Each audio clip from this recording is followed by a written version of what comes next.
السلام علیکم ورحمۃ اللہ وبرکاتہ. امید ہے آپ سب خیریت سے ہوں گے.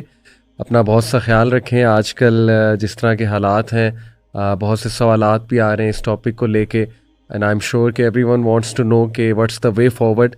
اور دیکھیں ہماری اپروچ ہر ٹاپک کو لے کے یہی ہونی چاہیے کہ ہم نے کیا کرنا ہے بطور امت بطور مسلمان, اور ود ریگارڈس ٹو جو مشکلات اب اللہ نہ کرے آنے والی ہیں اس حوالے سے ہم نے اپنا ایمان کیسے بلڈ کرنا ہے, اپنے آپ کو پروٹیکٹ کیسے کرنا ہے اور اپنے مائنڈ سیٹ پہ کیسے ورک کرنا ہے. میں سمجھتا ہوں یہ ساری چیزیں بڑی امپورٹنٹ ہیں ڈسکس ہونا. اور ایک مسلمان کی اپروچ بھی یہی ہونی چاہیے کہ بہت زیادہ انفارمیشن ٹھیک ہے, ایک وہ ہوتا ہے شوق کہ انفارمیشن بہت زیادہ ہو, لیکن میں سمجھتا ہوں کہ زیادہ بہتر اپروچ یہ ہے کہ اس انفارمیشن سے لینا کیا, اخذ کیا کرنا ہے.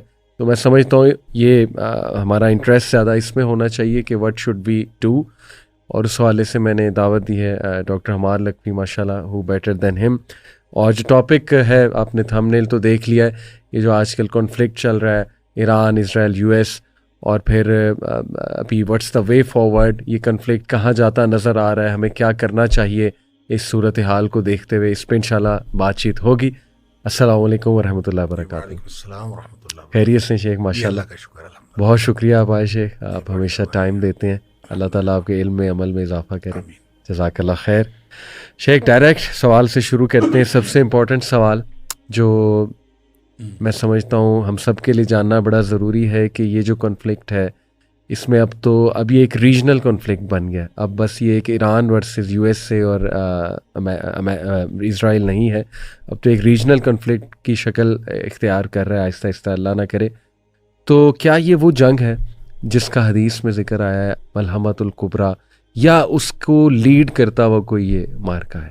That is the first question. بسم اللہ الرحمن الرحیم. دیکھیں یہ بڑا اہم سوال ہے اور کنفیوزنگ بھی ہے کافی حد تک, اس لیے کہ یہ فتنوں کا دور ہے, اور فتنوں کے دور کے بارے میں نبی پاک صلی اللہ علیہ وسلم کا یہ فرمان ہمیشہ ہمارے سامنے رہنا چاہیے کہ آپ نے فرمایا تھا بادروا بالاعمال فتنا کقطع اللیل المظلم, کہ اندھیری رات کی طرح چھا جانے والے فتنے آنے سے پہلے پہلے عمل کر لو.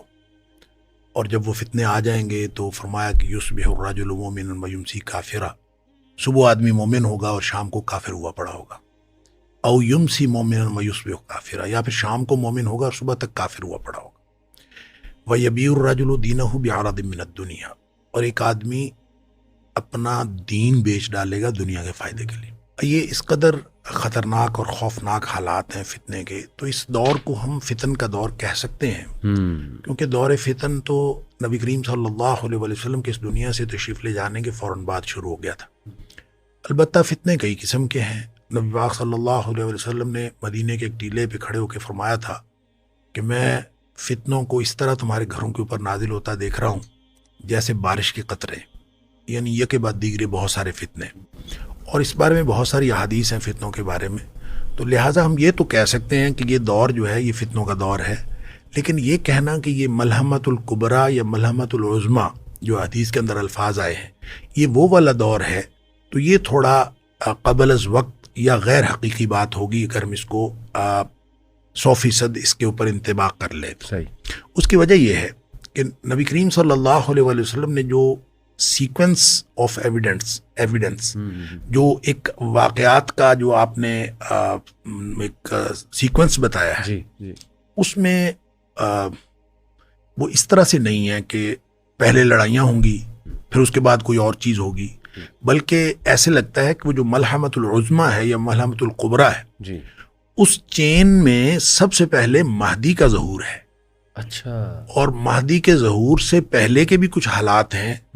اب ہم یہ کہہ سکتے ہیں کہ آج کل کے جو حالات بن رہے ہیں یہ مہدی کے ظہور کے حالات بن رہے ہیں. اور اس میں مہدی کے ظہور کے حالات میں جو سب سے بڑی بات ہے وہ یہ کہ اس وقت دنیا ظلم سے بھر چکی ہوگی, جب مہدی آئیں گے تو وہ پھر آ کے اس کو عدل سے بھر دیں گے. صحیح. اب جو امام مہدی کے بارے میں بہت سارے لوگوں کا خیال, ایک تو یعنی مختلف مکاتب فکر کا اس کے بارے میں مختلف نقطہ نظر ہے.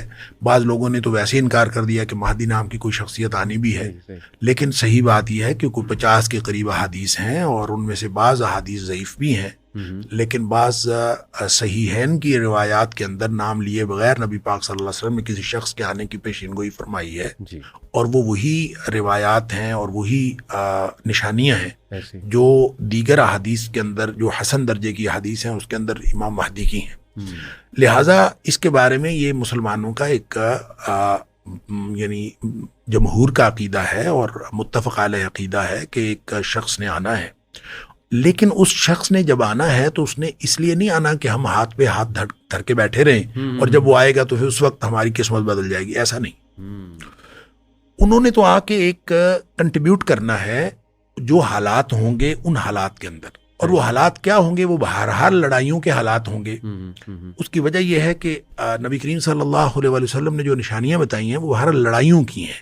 لیکن ملحمت العظمیٰ جو ہوگی یا ملحمت الکبریٰ جس کو فرمایا وہ مہدی کے ظہور کے بعد کی بات ہے، اس سے پہلے کی بات نہیں ہے.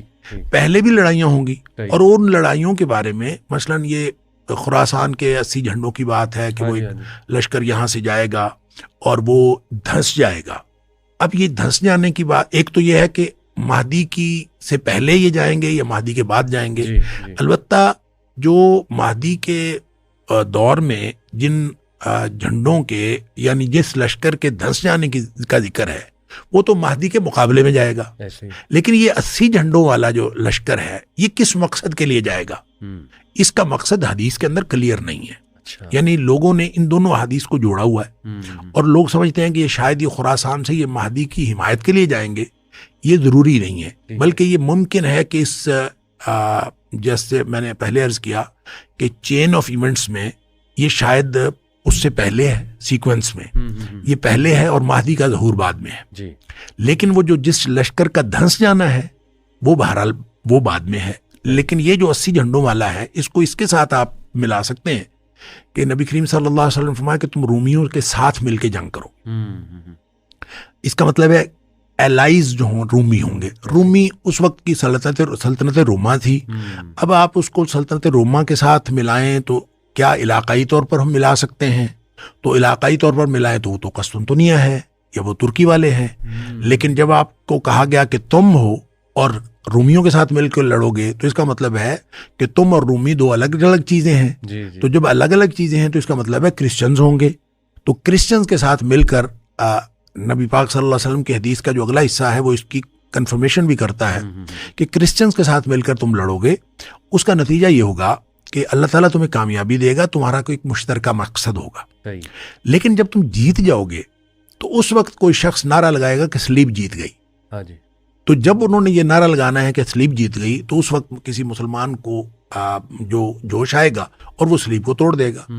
وہاں سے یہ لڑائی شروع ہو جائے گی مسلمانوں کی اور عیسائیوں کی آپس میں. اچھا، یہ والی لڑائی کا جو ماحول ہے اس ماحول کے اندر مہدی کا ظہور ہوگا، یہ بات تو سمجھ میں آتی ہے. اب جب مہدی کا ظہور ہے وہ ظاہر ہے وہ عرب میں ہوگا اور وہ نبی پاک صلی اللہ علیہ وسلم کی حدیث کے مطابق وہ مکہ مکرمہ کے اندر علماء کا ایک اجتماع ہوگا، قیادت کا فقدان ہوگا. اور ایک نشانی یہ بھی ہے، ایک تو یہ فرمایا کہ ظلم و جور سے دنیا بھری ہوئی ہوگی جس کو وہ عدل سے بھر دے گا آ کے.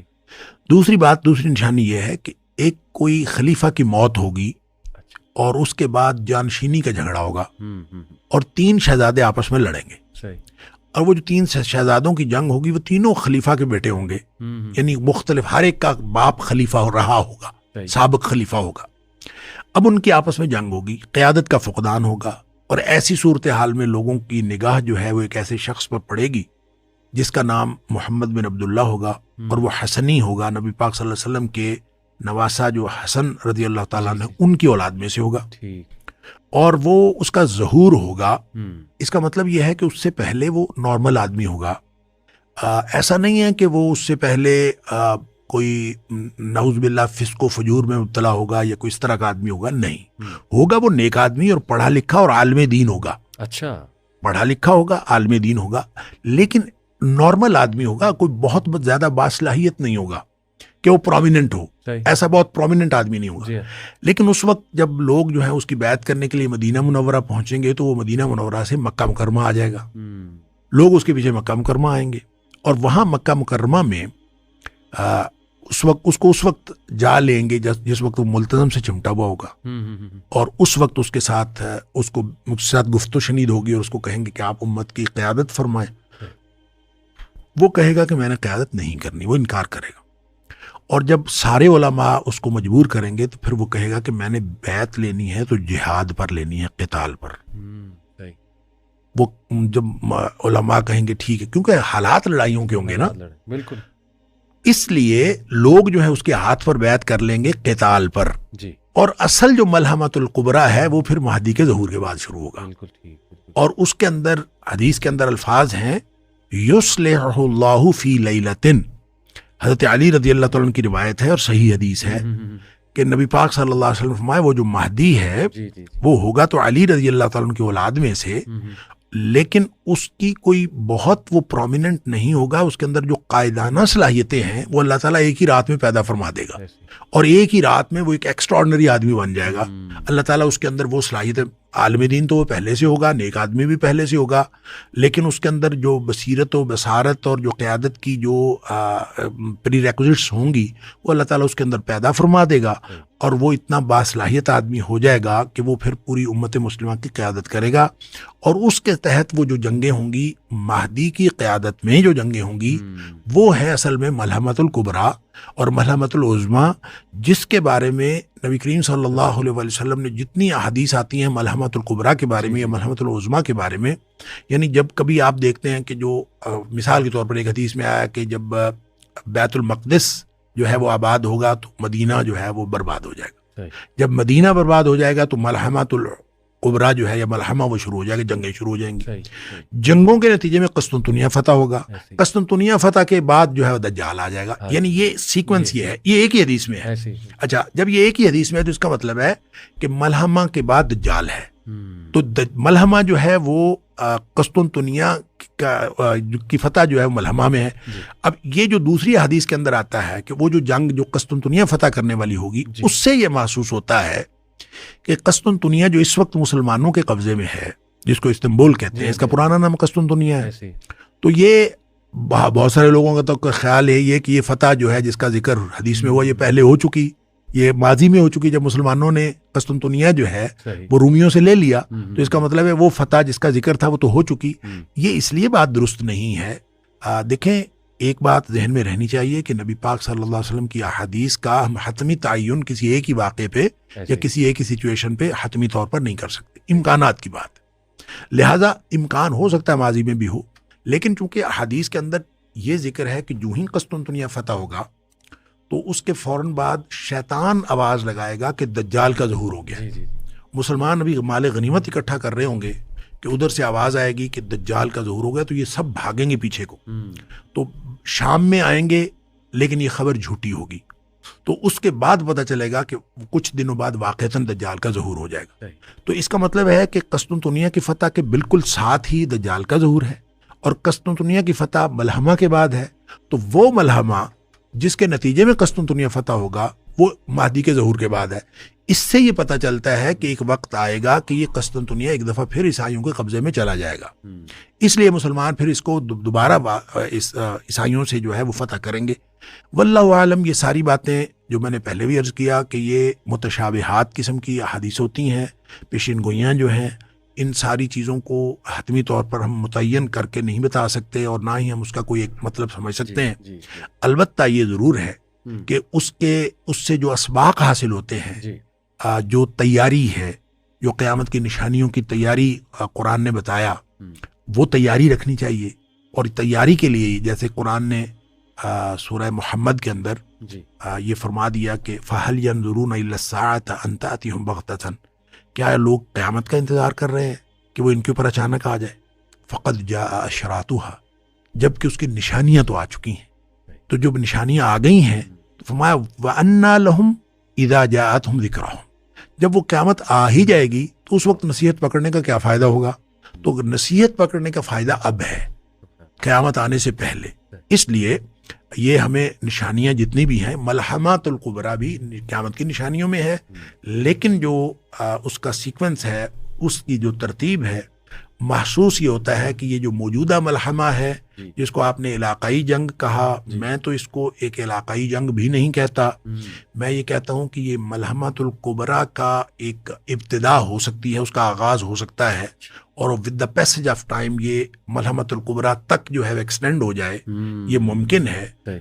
لیکن اس میں ظاہر ہے کہ جو بھی جنگ شروع ہوتی ہے اس کا کوئی نہ کوئی نقطہ آغاز تو ہوتا ہے، اور وہ آغاز جو ہے وہ وقتی مفاد بھی ہو سکتا ہے، وہ کسی کا علاقائی مفاد ہو سکتا ہے، وہ کسی ملک کا اپنا ذاتی مادی مفاد ہو سکتا ہے، وہ تیل کی جنگ ہو سکتی ہے، وہ سونے کی جنگ ہو سکتی ہے، وہ کسی بھی چیز کی جنگ ہو سکتی ہے، لیکن وہ نتیجتاً ملحمۃ الکبریٰ کے ساتھ جا کے مل جائے، یہ پاسبل ہے، اس کا امکان ہے۔ لیکن فی الحال جو اس وقت جنگ جاری ہے اور پوری دنیا کا جو کانفلکٹ ہے، اس کانفلکٹ کو ہم ملحمۃ الکبریٰ نہیں کہہ سکتے، زیادہ سے زیادہ اس کا آغاز کہہ سکتے ہیں۔ جو لوگ یہ کہتے ہیں کہ بس اب تو یہ ختم ہوا، اب تو یہ مدینہ برباد ہونے کو ہے، اب تو ملحمۃ الکبریٰ شروع ہونے کو ہے، یہ میرا خیال ہے یہ زیادہ جذباتیت کی بات ہے۔ ہم اس کا ایک تو ویسے تعین کرنا درست نہیں ہے، اور دوسرا اگر اس سیکوینس کو بھی دیکھیں تو یہ ابھی ملحمۃ الکبریٰ والی بات نہیں ہے۔ واللہ اعلم۔ جزاک اللہ، بالکل ٹھیک۔